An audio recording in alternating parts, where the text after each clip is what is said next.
Olá, vocês que estão aqui estudando o ESD no Grupo Espírita Saint-Germain, da cidade do Rio de Janeiro, GRESB. Hoje o nosso assunto é um assunto muito interessante, muito delicado. Nós vamos falar sobre preces para os desencarnados.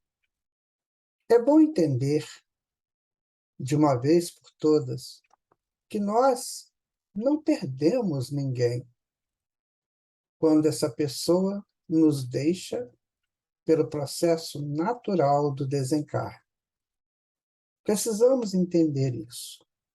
Precisamos colocar essa verdade em nosso dia a dia para evitarmos tantos sofrimentos, tantos lutos intermináveis, como se o mundo tivesse acabado quando alguém da nossa estima deixa o mundo físico.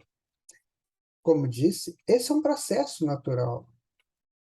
Desencarnar, reencarnar, isso tudo faz parte deste movimento de evolução da mônada divina. Ainda estamos muito longe de entendermos quais são os reais processos e as reais aberturas psíquicas, emocionais, porque passa o espírito ao longo do seu processo de crescimento para Deus. Vamos imaginar, então, uma semente que é lançada na terra e, dado algum tempo, essa semente começa a florescer, né? Daqui a pouco ela sai da terra e vai se transformar naquilo que está no seu embrião. Se é uma árvore de laranja, se é uma árvore de limão, se é uma árvore qualquer outra, ou se é uma ramaria, se é uma parreira, porque ela já traz no germe a estrutura do que ela será no futuro. Assim também somos nós. Nós trazemos em nossas intimidades, enquanto mônada divina ou centelha divina, nós já trazemos aquilo que seremos no futuro. O interessante é que cada um será diferente. Cada um terá a sua diversidade. Vejamos numa árvore. Você não tem os galhos iguais, você não tem as folhas iguais, elas seguem um padrão, mas se diversificam. Assim também somos nós. Nós temos o padrão, que é o padrão divino, mas que se diversifica. E é nesse projeto, bastante interessante, que nós vamos aprimorando e que nós vamos apropriando dos nossos próprios valores. Eles estão dentro de nós. A nossa relação com a vida, quer de encarnado ou desencarnado, é apenas para que essas formas embrionárias comecem a surgir, comecem a tomar conta, comecem a tomar forma dentro daquilo que Deus propõe para cada um de seus filhos. No atual estágio evolutivo, nós passamos por esse processo de encarnar e desencarnar, voltar a encarnar, e assim por um período necessário. Não sabemos quanto tempo o espírito vive nesse trânsito de encarnar e desencarnar. A gente não sabe, porque isso depende muito de como ele aproveita as suas oportunidades. Há espíritos que passam rapidamente pelo processo e logo em seguida se libertam e logo em seguida já são criaturas evoluídas de tal maneira que não precisam mais de desencarnar, de reencarnar, de desencarnar novamente. O apóstolo Paulo nos diz que nós só temos uma vida. E ele está certo. É apenas uma vida. com várias existências. Então, uma existência é um pedacinho da vida imortal que temos. Por isso que quando alguém desencarna, ele está cumprindo apenas um rito, que é o rito de retornar ao plano espiritual. Nós estamos vindo de muito tempo, de muito longe, utilizando o casulo da matéria para nossa proteção. Lembra aquela história da larva que fica lá no casulo, se apropriando, se aprimorando, para um dia se soltar daquele casulo e virar uma borboleta? Essa bem é uma mostra, né, de como funciona essa beleza da evolução. Então, nós estamos necessitados da matéria há muito tempo. Não podemos precisar esse tempo, mas veja você que o André Luiz, no livro Evolução em Dois Mundos, ele vai nos dizer que da ameba até o homem da caverna, a mônada levou algo em torno de 1,5 bilhão de anos. Isso o tempo contado da Terra, é claro, né? Os 365 dias do ano, formando esse ciclo anual, e que a gente tem essa contagem, né, como um tempo maior aqui do planeta. Então, muitos anos, né, nós levamos envolvidos com a matéria. Imagina antes da ameba. Imagina os micro-organismos, né, as próprias células. Imagina lá no vegetal, no mineral. Então, nós estamos envolvidos e utilizando da matéria como um escafandro, como um instrumento protetor, já faz muito tempo. E agora, dentro da nossa andança, né, pela evolução, nós estamos chegando a um momento que temos que nos soltar da matéria, tipo borboleta, né, saindo do casulo. Então, esse momento ele é muito complicado, porque no nosso psiquismo, no nosso inconsciente, a matéria exerce assim, uma função muito, muito forte. Então, nós quase que não sabemos viver sem a matéria. Nós quase tememos quando vivemos sem a matéria. Essa matéria é mais densa, né? E quando chega o momento do desencarne, há um processo muito complicado aí em relação a essa chegada, a essa permanência tanto tempo na matéria. Então, o espírito ele sente um pouco, né? Ele, digamos que ele tenha vivido aí 50, 60 anos, e ele vai desencarnar, como ele já fez isso várias vezes. Só que o ciclo atual é o ciclo da soltura da matéria. Então, tudo vibra nesse sentido. Você imagina que, ao longo do tempo, as frequências foram se modificando também. Havia um tempo em que as frequências eram mesmo da necessidade da matéria. Então, a pessoa desencarnava e quase que rapidamente ela voltava, enfim. Só que esse período que nós estamos vivendo já é o período da soltura dessa matéria mais densa.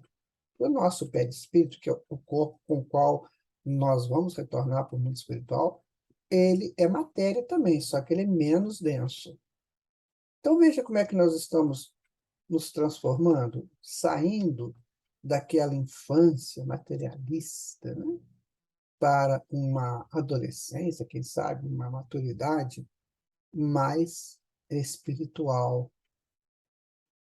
Ocorre, então, que no processo do desencarne, dependendo da forma como que a pessoa chega no desencarne, e Allan Kardec fala isso muito bem, nós podemos chegar com mais tranquilidade no processo do desencarne, soltando-se com mais tranquilidade mesmo, sabe? Sem aquele medo da morte. Chegou aquele momento, o espírito vai sendo avisado, olha, está terminando.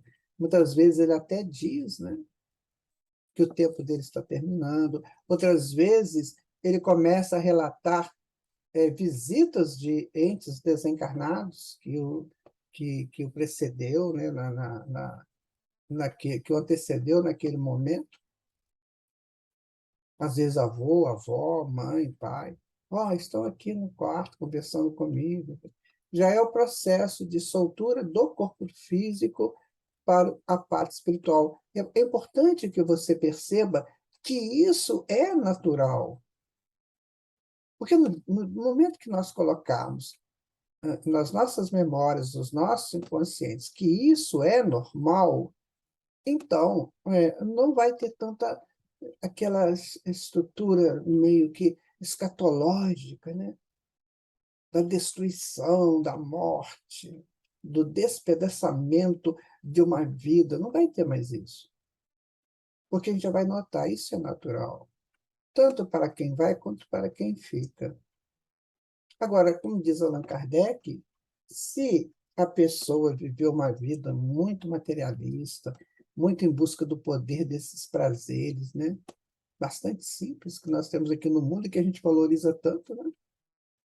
Se a pessoa chega naquele momento marcado por esses prazeres, né? O prazer do sexo, o prazer da gula, o prazer do poder, né? O prazer da beleza física, são coisas interessantes, sim, mas não verdadeiras, assim, no campo da fixação contínua e necessária. Então, eu tenho prazer do sexo, mas tem que ser uma coisa com responsabilidade, você não concorda? É um momento muito íntimo, né? Cá para nós, né?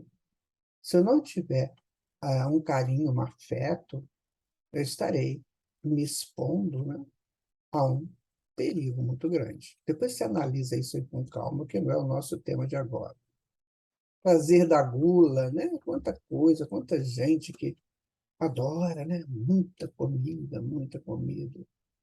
comida perigosa, gordurosa, né? Cheia de condimentos picantes, que vai dar trabalho para o estômago e para o sistema digestório. Esse prazer do poder, né? Eu tenho que alcançar o poder, eu tenho que mandar. Muitas vezes as pessoas que estão ligadas ao poder, assim, tão assustador, né? Que fazem qualquer coisa por ele, são pessoas muito frágeis, muito inseguras, que não suportariam ser comandados, porque teriam que mudar suas estruturas e eles não querem. Então, eles se agarram a alguma coisa que os torne menos vulneráveis perante eles mesmos. O poder da beleza física, o corpo é tão passageiro, né? Que daqui a pouco, dependendo do meu trato com ele, do meu trato com a vida, ele pode simplesmente não estar mais assim, à minha disposição dentro daquele cômputo de beleza. Então, minha gente, é preciso ter muito cuidado, porque quando chega na hora da desencarnação, isso tudo vai contar. Isso tudo vai ser muito colocado no cômputo das frequências. Mas aí a pessoa vai desencarnar. Chegou o momento do desencarne. E aí ele vai realmente deixar de existir aqui no mundo físico para existir no mundo espiritual. Aí você pode perguntar, mas e como é que é esse mundo espiritual? Olha, o mundo espiritual, ele tem situações, ele tem propostas que nós estamos muito longe de entender, muito longe. Então, nós não podemos aqui ficar dizendo como é o mundo espiritual. Não, nós não temos essa condição, né? Mas podemos ter uma ideia, né? Que lá nós vamos colher os frutos daquilo que nós plantamos aqui, que é justo, né? É bem justo isso. A pessoa que se esforça, a pessoa que estuda, a pessoa que trabalha, a pessoa que tem uma vida reta, uma vida digna, uma vida justa e lógica, é claro que ele terá tudo isso lá no mundo espiritual. porque ele está na frequência. Não é porque é presente de papai do céu, não, tá? É porque está na frequência dele. E lá no mundo espiritual, o semelhante vai atrair semelhante de uma maneira muito mais forte. Então, eu saio daqui com toda uma proposta de crescimento moral, ético. Eu vou chegar no mundo espiritual, vou encontrar pessoas assim também. E vou conviver em cidades, né, em colônias, que isso é a tônica máxima. Agora, se eu sou uma pessoa que não estou ligando para a vida, sou desprovido de interesses, de ética, de moral, de respeito ao semelhante, enfim, eu vou chegar no mundo espiritual da mesma maneira. E ainda com o caso, se eu sou um participante das estruturas do bem, lá elas fortalecem muito mais, e se eu sou participante da estrutura do mal, a mim ela se fortalece muito mais. Aí surge a prece. Né? É válido, é bom orar pelos desencarnados? O que você acha? Porque, veja bem, a prece ela é uma estrutura que ela cresce o padrão vibratório. Você pode observar isso na sua casa com você. Quando você ora, parece que a luz chega, né? Parece que o lugar que você está se ilumina. Então, a prece tem essa possibilidade de aumentar a frequência. Quando eu aumento a frequência, ela fica mais curta, ela vibra mais, ela oferece mais substância para aquele que transita na evolução. Então, se um ente querido meu, um amigo, desencarna, e eu não sei como é que ele está, né? Porque ali o processo é dele, agora com as leis de Deus, é ele com os seus amigos e parentes desencarnados, né? E gradativamente nós vamos desligando deles e eles de nós, enquanto encarnados, né? E aí eu faço uma prece para ele. Mas não é aquela prece, sabe, da boca para fora, de qualquer jeito, não. Quando eu paro um pouquinho e deixo sair do coração, sabe? Aquela vontade de ajudar aquela criatura. E observe-se que aí tem uma diferença muito grande entre essa prece e aquele luto, né? Que eu não saio dele, que eu me sinto vitimado pela ausência do ente querido que foi. Né? Eu sinto que eu sou um coitadinho, que fiquei sem, que perdi alguém, sabe? Eu não me lembro que eu possa estar tendo ali um processo de egoísmo, porque eu quero reter comigo alguém que já não deve, não pode mais ficar aqui. Então, eu vou transformar tudo isso numa prece, sabe? Numa conversa com o Pai, para que aquela vontade minha de externar meu sentimento, meu carinho, o meu afeto pelo desencarnado, chegue até ele ou até ela para ajudá-la nos seus caminhos. Então, existem relatos, né, que o André Luiz coloca para nós na sua obra, de espíritos que estão lá, que deixaram o corpo físico, mas estão ainda num processo meio de perturbação, porque o desenlace, como dissemos antes, ele vai estar na razão direta da minha condição de chegar até o momento do desenlace. Se eu for uma pessoa complicada, né? Se eu for uma pessoa toda confusa, toda perturbada aqui, o desenlace será mais difícil, vai causar mais perturbação também, porque eu vou sair de uma frequência que é do corpo físico para a não frequência do corpo físico. Então, isso gera uma turbulência, digamos, uma turbulência psicológica ou emocional, né? Que pode causar uma certa insegurança. Né? Então, André Luiz relata que as pessoas, às vezes, nesse estado, quando ele recebe uma prece de um ente querido, né, de um amigo, que aquilo fortalece ele, ajuda-o a vencer aquele processo. É como se ele tomasse uma injeção de ânimo, né? Uma injeção de paz, para que ele tenha paciência para se realizar, se conduzir no seu novo estágio. Então, veja a importância dessa prece, o quanto ela pode ajudar esses espíritos. Agora, se nós ficamos aqui reclamando, né, da ausência dele, pois é, fulano morreu, me deixou, e tal, aí vai perturbar ele mais ainda. Porque vamos entender uma coisa aqui que talvez a gente nem pense nisso. Quando um ente querido nosso, um familiar, né, desencarna, nós aqui encarnados, né, perdemos ou ficamos com a ausência de uma pessoa, não é isso? Ele pode ser amigo de muitos, mas cada um vai ficar na ausência daquela única pessoa, porque desencarnou.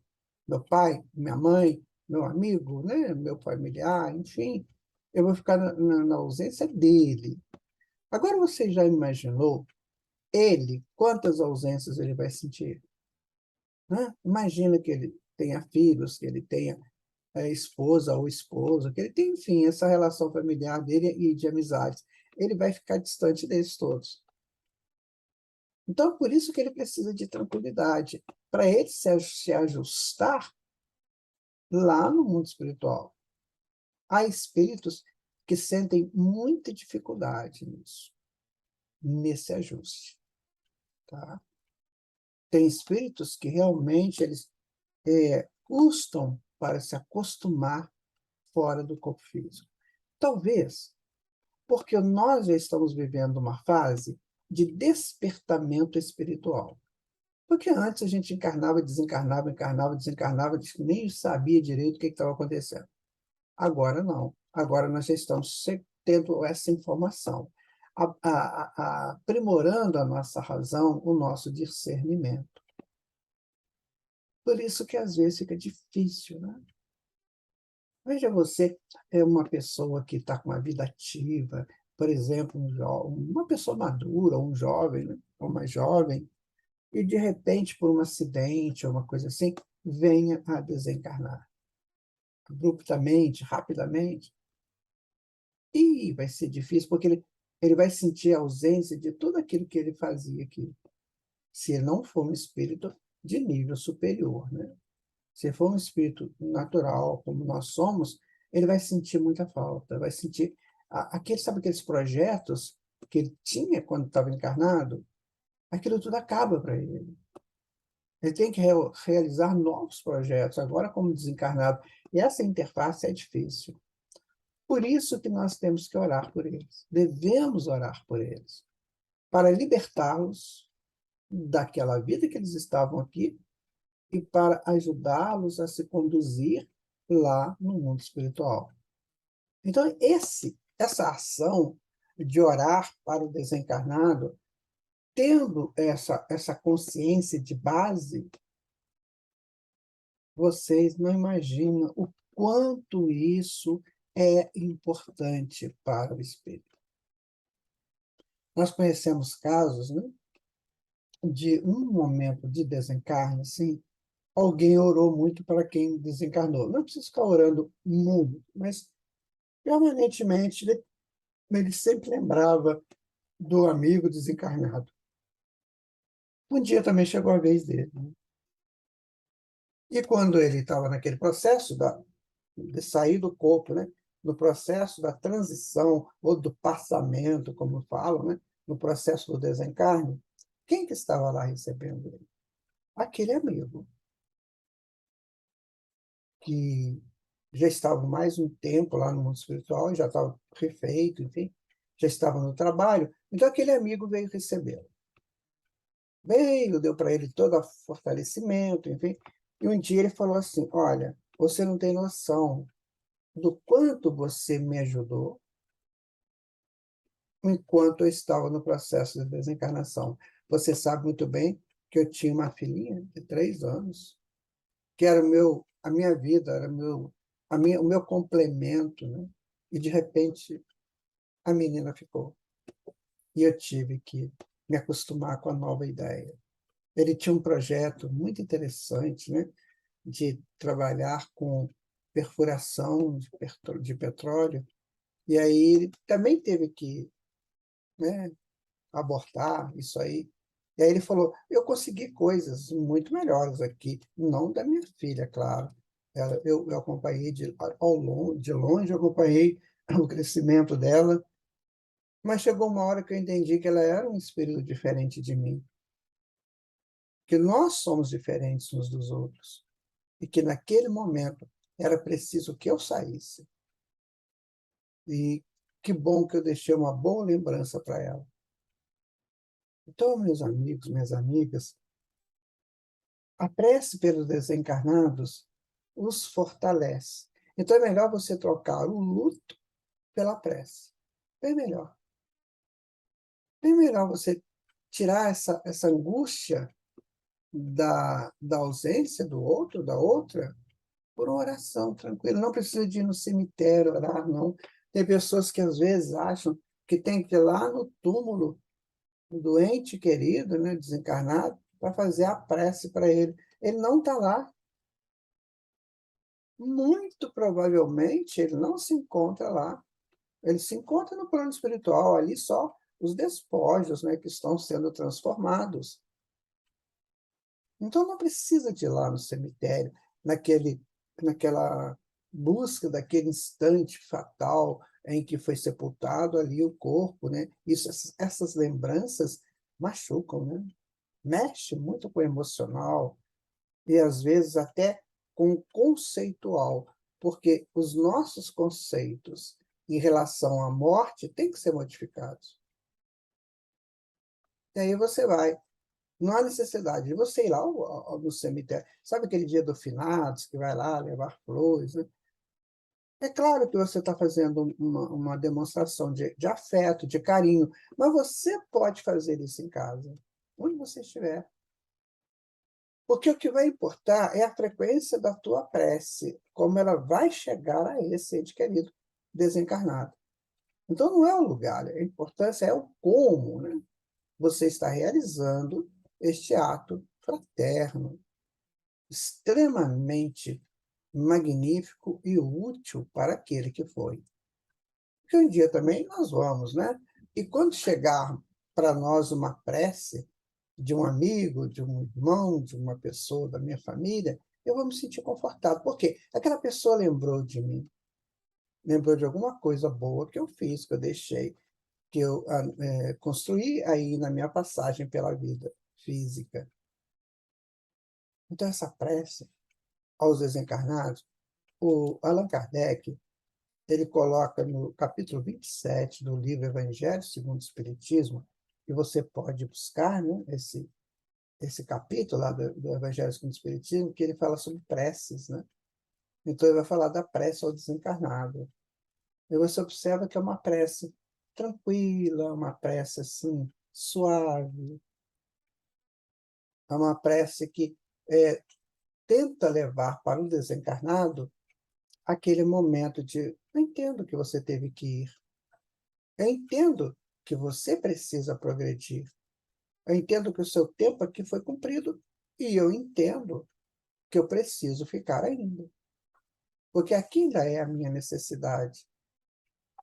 Existe um caso também que é a prece para suicidas, né? O nosso irmão, a nossa irmã que deixa a vida por esse processo do suicídio, ele está muito ainda sem uma estrutura, né, de conhecimento da lei de Deus. Então, ele acha que só sair da vida, abandonar a vida pelo ato do suicídio vai resolver seus problemas, ou então até que ele vai acabar. A gente sabe que ele não vai acabar, que ele não vai se destruir, né? Na natureza, nada se cria, nada se perde, tudo se transforma a partir do fluido cósmico universal. Então, esse nosso irmão, essa nossa irmã, está passando por processos difíceis. Muitas vezes, eu vou dizer para vocês, com o arrependimento de ter feito o ato. Às vezes, a pessoa acaba de cometer o ato e se arrepende. E aí ele precisa de muita ajuda, muita ajuda. A dor é muito grande, viu, gente? Não paguem para ver, porque é difícil, é muito grande. As narrativas que nós temos de pessoas que suicidaram são muito tristes. Então, para essas pessoas, essa prece pode ser um bálsamo, né, no afogamento que eles estão vivendo ali. Aquele bálsamo, né, que vai ajudá-los, né, que vai conduzi-los. Mas vejam vocês, tem uma coisa na prece que nós precisamos aprender. Muitas vezes a gente faz uma prece de forma horizontal, ou seja, eu para aquele que eu estou orando. Se aquela pessoa tiver numa condição um pouquinho melhor, ela vai retornar para mim em forma de agradecimento, em forma de uma paz que ela começa a sentir naquele momento, enfim. Mas se ela tiver num ato de desespero, como é o caso, né, dessas pessoas que desencarnam e não se preparam para nada, vivem uma vida de qualquer jeito e se revoltam depois que desencarnam, ou então suicidas, por exemplo. Então, se eu fizer uma prece horizontal, ela vai bater nele, vai voltar para mim e eu não vou me sentir bem. Posso não me sentir bem. Então, é aconselhável que você faça o seguinte: aqui está, você e a outra pessoa que você quer orar. Em vez de você fazer essa relação direta, você faz um triângulo. Você busca o Senhor Jesus, conversa com Jesus pela pessoa que você quer estar orando, e Jesus, então, envia para a pessoa. Se essa pessoa ficar mais calma, ela devolve para mim só a calma. Então, vamos pedir a Jesus, que é o grande provedor da vida aqui no planeta, né? Senhor Jesus, ampare o nosso irmão, a nossa irmã, que agora não está mais aqui no plano físico. Que ele tenha paz no seu novo momento, que ele encontre os seus caminhos a seguir, que ele sinta, Senhor, que há tempo para tudo. E agora, o tempo que ele vai viver é o tempo fora do corpo físico. É um tempo de mais aprendizagens, de mais trabalhos, e que ele possa aproveitar esse tempo. Porque se tiver que retornar ao mundo físico no futuro, ele venha mais preparado para viver aqui as experiências que também serão necessárias a ele, mas que agora ele necessita do plano espiritual. Então você vai conversando com Jesus, pedindo por aquela pessoa. Às vezes você detecta ali uma coisa que possa perturbar, conversa com Jesus. Pois é, Senhor, teve um fato, né, que aconteceu. Quem sabe o Senhor possa ajudá-lo nesse fato, para que ele não viva o sofrimento daquilo. Sabe, gente, tem muitas maneiras de conversarmos para os desencarnados. Essa prece para o desencarnado. Agora, como lá no a gente vai ver, né, lá no próprio Evangelho segundo o Espiritismo, essa prece ela tem que ser do coração. Você tem que trazer, levar para essa pessoa o seu sentimento puro, né, para que ele receba isso com toda a harmonia possível. Que não vá nesse sentimento, nessa prece, o choro desesperado da ida dele, porque isso vai perturbá-lo, mas da sua conscientização de que o processo do desencarne é natural. Pode ser, assim, naquele momento ali, naquele princípio, né? Pode ser muito triste, sim, a gente entende isso. Nós já vivemos isso também. Agora, você vê que o tempo ele vai, né, consertando as coisas, tanto para quem foi quanto para quem fica. Então, a gente tem que dar esse tempo. Não pode ficar inundando esse tempo de angústias. Deixa o tempo fluir. E nós todos receberemos com muito mais propriedade, né, essa alegria de entendermos as leis de Deus e as suas nuances para nos fazer crescer. O Senhor Jesus, ele falou uma coisa muito interessante, né, lá na despedida dele dos apóstolos, né? Então ele diz assim: é preciso que eu vá para que vocês cresçam. E muitas vezes aqui é preciso que um ente querido, um familiar, um amigo vá para que a gente cresça. Entenderam? Então é tudo muito natural, é tudo muito divino. Eu tenho que entender isso. Porque se eu colocar só a partir dos meus conceitos e das minhas memórias, né, Aí eu posso não participar ativamente do processo e ser mais um peso para a espiritualidade ajudar. Então, naquele momento ali, seja partícipe com a espiritualidade de ajudar no processo, com a tua presença tranquila, equilibrada, mesmo sofrida, mas vai passar. E você está libertando aquela pessoa para que ela prossiga no seu crescimento. Ore, sim, pelos seus desencarnados, mas ore, não prendendo, libertando e levando essa prece do fundo do seu coração. Fique com Deus. Um abraço muito grande para vocês. Que Deus os abençoe. Tchau.